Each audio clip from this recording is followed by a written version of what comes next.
When I think of the headline, Lebanese hold fast to their land despite threat of long Israeli occupation, I picture the quiet streets of Marjiyun and Arkub, towns that once buzzed with life but now feel like ghost towns amid a war that is stretched into the summer months.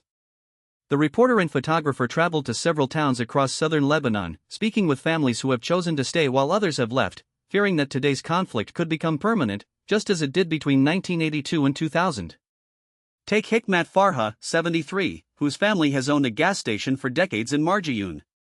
In a summer morning, when the sky stretches clear and wildflowers bloom, his routine was simple: run the station, brew coffee for friends, share vegetables from his garden. Today, that routine has been upended. Businesses have shuttered, homes sit quiet behind padlocked gates, and the sound of life is now a whisper over the echoes of distant artillery. Yet Farha says, "We have stayed steadfast on the land. We want peace." And then there's said Zahir, 80, from Arkub. He recalls the occupation of southern Lebanon from 1982 to 2000, a period when Israeli forces, allied with the South Lebanon Army, imposed surveillance, checkpoints, and large-scale displacement.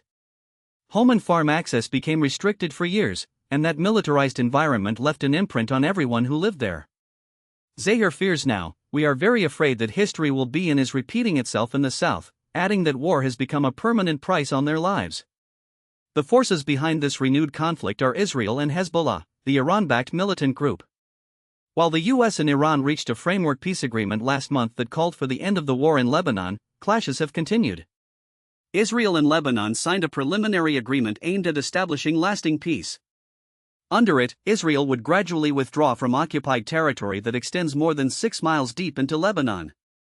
But this withdrawal is conditioned on the disarming approaching Hezbollah, a challenge for Lebanon that adds uncertainty. Hezbollah was not part of the negotiations and has rejected the terms. So the families in southern Lebanon face a bleak reality. They must decide whether to remain, survive intrusive checkpoints and uncertainties, or evacuate with the risk that they might never return. The past 40 years have made it clear that war in this region is not a temporary flare-up, it is a state of constant readiness that can leave a populace fragmented. To sum up, the story in southern Lebanon is a tale of resilience amid fear. Residents like Hikmat Farha and said Zahir hold tight to their land, hopeful for peace while wary of history repeating itself.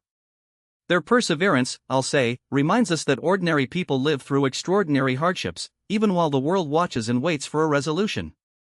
Thanks for listening. We'll be back with more stories next week.